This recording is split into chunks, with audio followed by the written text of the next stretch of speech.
Have you ever tried looking for a needle in a haystack? If you have, I'd like to know why. That's a very, very difficult task, finding that needle in a haystack. If you found it, I salute you. That's absolutely an amazing feat. And if you didn't, I'm there with you. I won't tell you my story. It's not the time or the place of finding that needle in a haystack. But how can we equate that to our Cisco IOS? That's what I'm trying to get at here. There can be a lot of output that you will have to filter through in order to find what you are looking for. And that's where that concept of the needle in a haystack comes from. Lots of hay, one tiny little needle. Well, same thing here. Lots of output, one small specific chunk of information you are looking for. Now, ASW1 is very, very young. We haven't done anything to it. There's been no configurations or modifications done for it. So if we look at the output of show running config, the running config is not going to have a whole lot of information in it. So it'll be easy for us to scroll down through it. Right now we see more. I hit spacebar, it gives me more information. Let me show you that again. Show running config, more. If I hit the enter key once, right, it's just giving me 2 lines at a time now. But if I hit the spacebar, it gives me a whole page. It's 24 lines by default. But it's easy to look through this. Well, what if we had a lot of information on ASW1, tons and tons of information? It would be difficult for us to scroll through that and find exactly what we need because we could get lost, just like we would in that haystack. So what we have the ability to do is we have the ability to use what is known as the pipe feature. So if I type in show running config and I hit question mark, notice down at the bottom, there's this pipe. The pipe allows me to specify some output modifiers. So where is that on your keyboard? Because if you look at your keyboard, there is no pipe in most cases. Why? Because it's mislabeled on the keyboard. Right now, in my case, it's right above the enter key. And you'll see that it's typically above the backslash. So if you have the backslash and you know where that is, look above that. You're going to see something that looks like a pipe, but it's almost like somebody erased the middle of it. So it looks like a colon, but instead of having 2 dots on top of each other, you have 2 lines on top of each other. Well, if you go ahead and hit, in my case, it's press shift and press that, that's what you end up with. You end up with the pipe.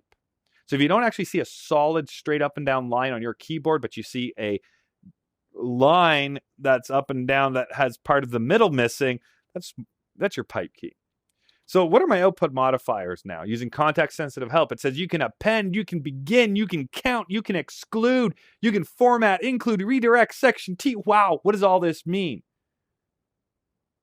Well, append means you can append a redirected output to a URL.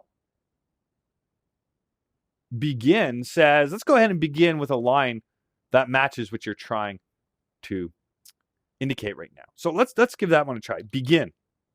Begin what? Well, in the running config, only begin, let's say, at the first instance of interface. So I'm going to type in interface here. It's not going to show me everything above. It's going to say, okay, where's the first instance of interface? And I'm going to show you everything after that in the output of running config. So we're missing all the stuff from the top now. What type of stuff? Well, if I did not type in the pipe begin at interface, it was all this stuff we see up here. So this stuff was not included in the output because I told it to begin at interface. So it's allowing me now to narrow my search. So if I have that needle in a haystack, if somebody said, okay, well, I'm going to give you one option, and that option is going to be to give me some sort of output modifier. All right, so I said, okay, so I'm going to say, let's begin at 25% of the haystack. Now, the thing is that they're going to have to set aside that 25%, and that 25% better have the needle in it. Or else I'm still going to be searching for a really long time. So in this case, we have our begin as an option that we saw there. Let's go back. What other option might be valuable to you?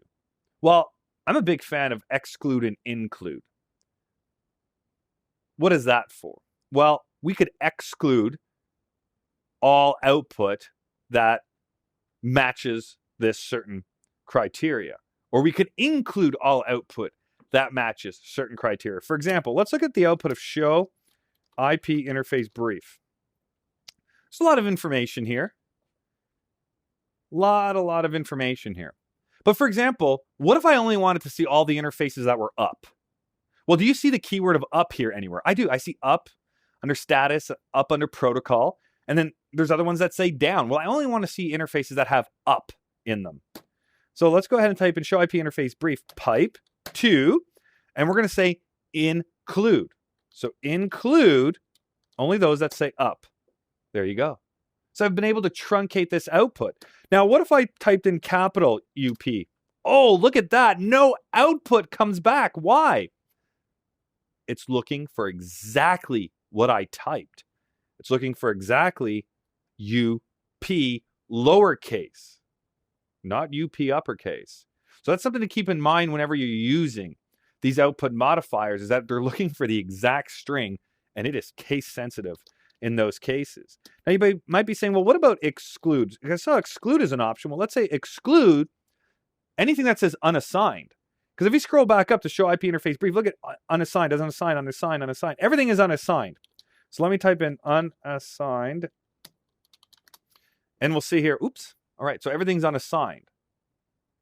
Or what about pipe to anything, exclude anything that says down? There we go. So it's only showing me everything that's up. Or pipe to exclude everything that is up, that is only going to show me everything that is down. So you have the ability to identify exactly what you're looking for in that particular output. And that would come in handy when maybe you're looking at output like show interface or show interface, fast Ethernet 0/1. You might say, wow, I really don't want to see all of this, but I just want to see, the 5-minute input rate.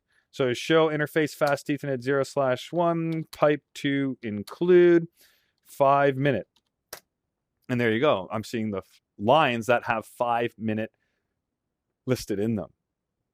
So helping you look at less information in the output. Let's see, what else do I have? Show run. I'm a big fan of this one right here, section. When you think about the running config is broken into different sections. You're going to have a section that has spanning tree protocol information. You're going to have sections that have line configurations in them, and other sections dedicated to other services, features, and functions. So if you know the section you're looking for example, I want to take a look at the section that is dedicated to line. So my VTY line, my console line, it's going to show the entire section there.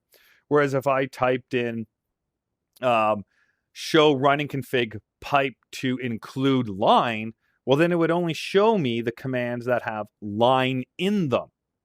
But if I type in section, it shows me everything at that section. So if it was line console 0 and we had a password set and we had other parameters set, they would all show up here as well. So let me just show you that as an example. Configure terminal, line console 0. We're going to type in just a password. So password Cisco, and we're going to type in login. So if we go back out now and we type in show running config pipe to section line, you're going to see that it shows me everything that is under that particular section. But if I typed in show running config pipe to include line, look what I get instead.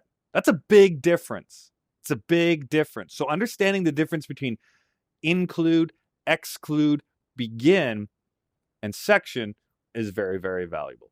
Take advantage of the pipe character. We all do in the real world, and you should become very, very comfortable with it. So that way there, when you get into very, very detailed configuration outputs, or you're trying to find the needle in the haystack, you can find it a lot quicker.